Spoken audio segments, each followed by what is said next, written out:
At least no one has yet seen my teeth. I've got to tell you, that's a lucky thing. I mean, my teeth look like a meth lab actually blew up in my mouth.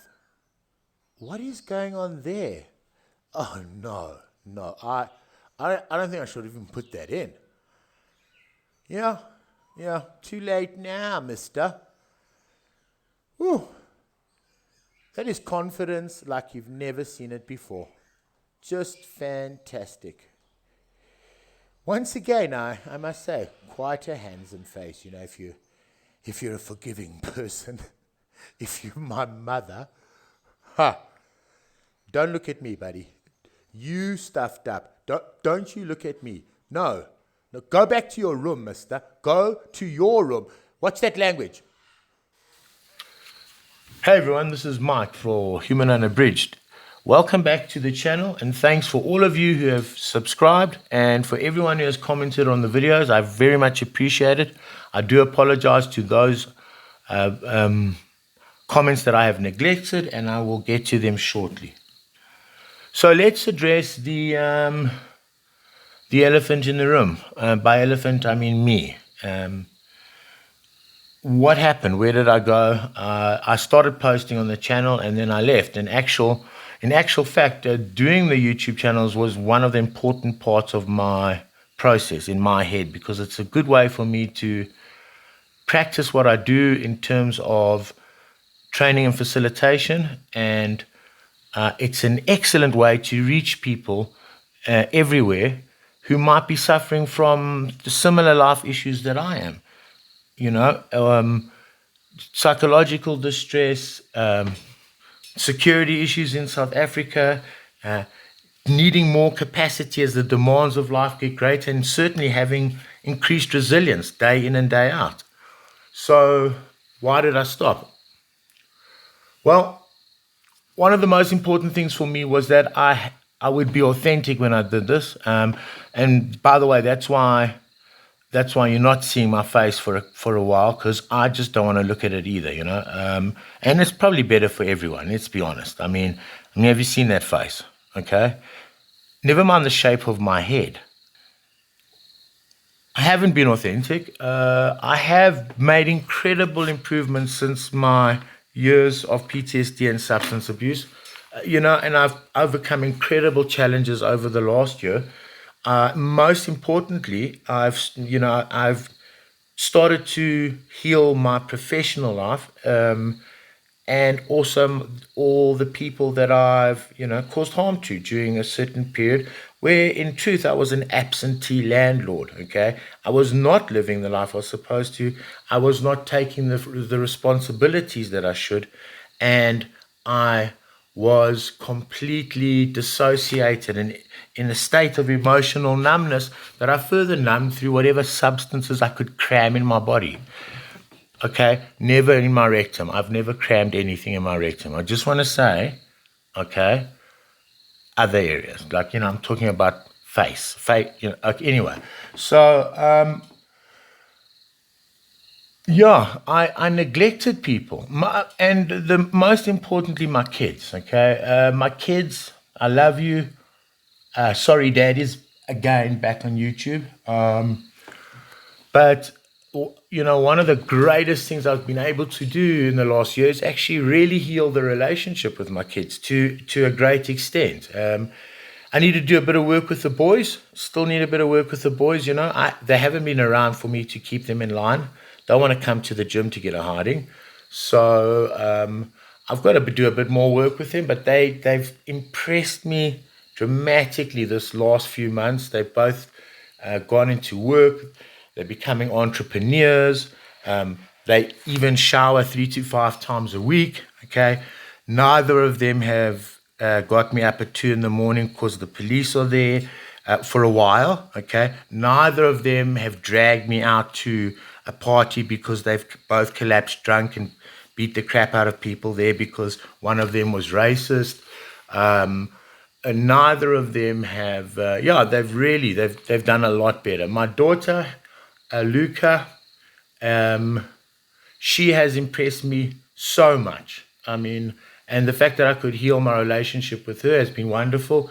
She has overcome such incredible struggles in the last year, and really come out of it a better human being. I've learned a lot from her.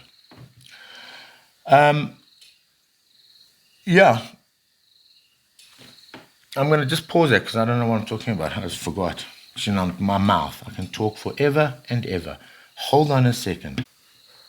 And another thing that's happened or that has changed my life in terms of where have I been, is I met someone. Um, I met someone really, really incredible. Someone that was a very good friend, actually. A good friend, a remarkable friend in terms of thoughtfulness and support. And also someone that has strong character, um, you know, trustworthy, honest, straightforward, kind, thoughtful, a very good professional person. And like I say, that's something that came out of a friendship. And long story short here is like I really fell in love with her. Beautiful, beautiful human being. But there lies the problem is that I made a decision that was so stupid. I should have given myself more time. I needed more time. I wish I had more time. If you don't know where that comes from, then you're not a Denzel Washington fan. That's the chair. I mean, that creaky chair in the background, that's actually one of the things that my girlfriend left me. The other one was a lot of regret. I mean, a lot of sadness, teary moments, and my pit bull Troy, which is probably the coolest dog in the world. You're going to see quite a lot of him, I've decided, during the course of these YouTube videos. I mean, if you're going to hang around and watch him, because this is going to be quite a long one. But I needed to do this. So if anyone's watching the content and wants to know the truth, here it is, and I have no shame anymore.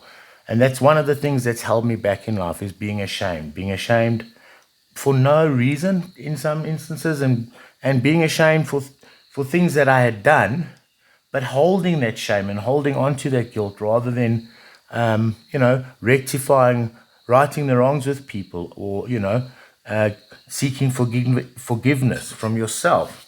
And yeah, so I'm back. I'm back, and sometimes it takes a tragedy like losing someone that you know you shouldn't have. I hope she'll maybe one day come back. I really do. That would make me incredibly happy. But actually, I care more about what makes her happy. But yes, sometimes you realize that the way you're living, the things you're doing are still not right. I should have waited because I've been through a 12-year journey with PTSD, substance abuse, generalized anxiety disorder, panic disorder, you name it. I wasn't ready for a relationship. The relationship I came was difficult, was a terrible one, and was mostly my fault. There was wonderful times in that relationship too, and also in my marriage before that. But I realize I have had a lot of issues that have profoundly affected my relationships and the people around me. Yeah, and look, I mean, I think especially the PTSD, it must have been a surprise for all the partners that I've had from then till now.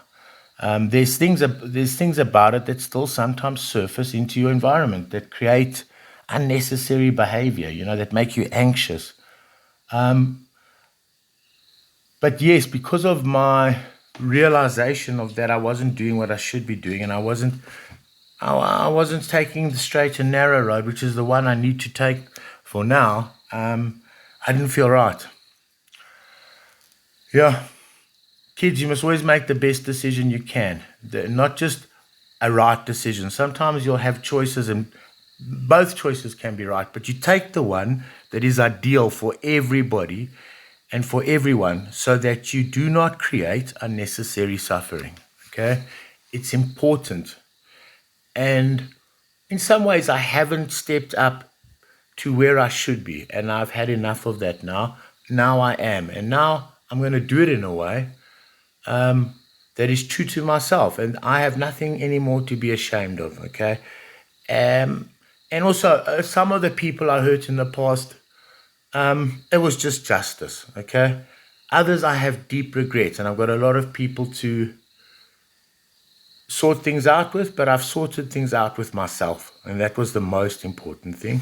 I've made peace with my kids, and yeah, I think I might have lost the love of my life. I'm quite sad about that. But as these things are, every now and then, when you're just about to make a slip and fall back down, or go down a road that would be even more catastrophic in terms of causing someone permanent harm, or losing someone forever, or going back onto a substance, you get a kick in the face. Some way, somehow, God puts someone in your life that puts you right, because I believe God works through the people around us. Okay, I don't know if there's other ways. I suppose He could work any way He wants to. So yeah, sometimes a crossroads is exactly that. It's is you get someone in your life that sets you right, and sometimes it sets you right not in a way that you would have hoped or expected, but in a way that works. Okay, and I must say this girl was my North Star, like an incredible moral compass. I was not ready, and I hope she will forgive me one day, and I hope she will come back. Look, at this point, I'd like to say to all the girls I've loved before, I'm very, very sorry. I do apologize. Wow, I was not great, and basically that's probably why I'm alone right now. Look, there must have been some good stuff. I mean, there was some good stuff. I mean, come on, you know what I'm saying? You know what I mean? Mike might not be good with most things, but he's good with one or two. I'm not going to mention any particular skills, but you kept me around a little bit. Couldn't have been all bad. But really, what I was saying is sorry, though. I was actually saying sorry. Sorry again. Or I'll bring her back with my excellent YouTube content. Yeah, anyway, right now, my life is essentially like a Bruce Springsteen song. It's I'm trying to think of which one, because there's a lot of sad ones. The River is the one I'd immediately go to, but I'm thinking about the other one. I met a girl and we ran away. I swore I'd make her happy every day, and now I made her cry. Two faces have I. You see, that's one of the reasons why I'm not a singer. I don't perform dance either, but I can. No, I remember every time I started singing, this particular lady would tell me to shut up. So, people, I'm back. I'm back, and what I do on this channel will be authentic, and it'll be real, and it'll be exactly the same thing that I'm doing.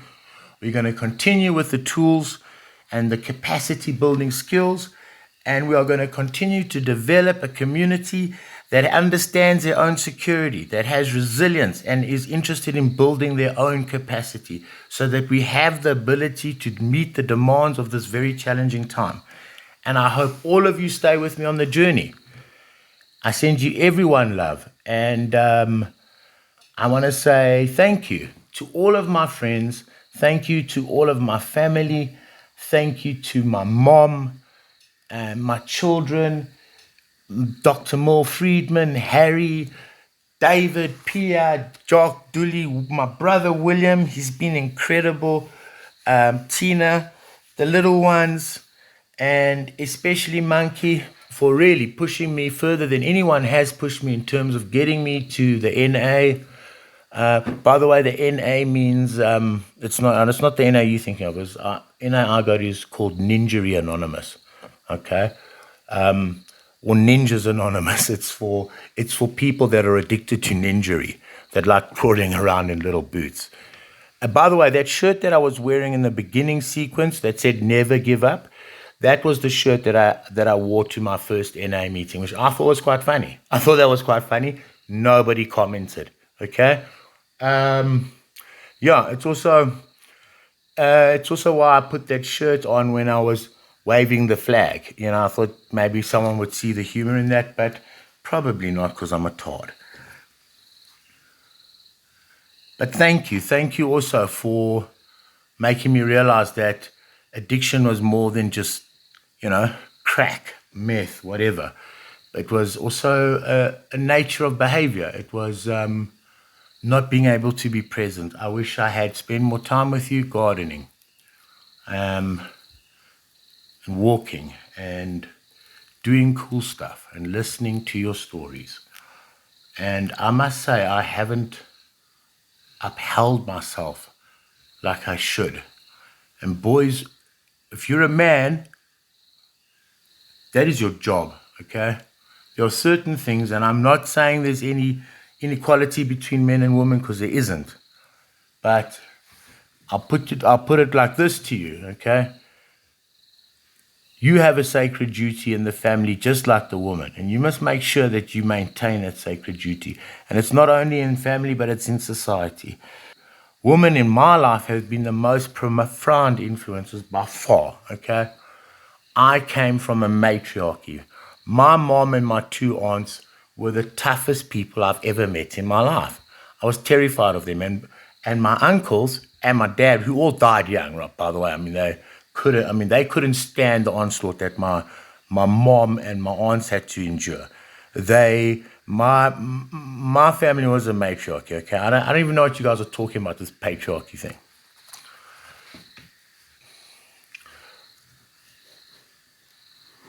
So I'm back. I'm very, very happy to be back, and I'm going to continue on this path. And I want to say thanks for sticking around. If you are around, thanks to everyone in my life. Really, one of the biggest blessings I've ever had is that the people in my life are awesome. Okay, they are incredible. I have so many wonderful people in my life. I have a close group knit of friends that are beyond beyond loyal, okay, beyond. Because when you do stuff with people where anyone can die and people do die, you create close bonds. And my friends have looked after me, my brother, they've taken care of me, and they've actually even, and I'm humbled to say this and ashamed, looked after my responsibilities when I wasn't. Okay? So I'm back, guys. There won't be any of that shit, but don't expect any money back, okay? It's gonna be a while. It's gonna be a while. All right, but wow, thanks to everyone. Mom, you've been incredible. And Monkey, thank you. Thank you, Monkey. Thank you, Monkey, for getting the monkey off my back. But now I want my monkey back.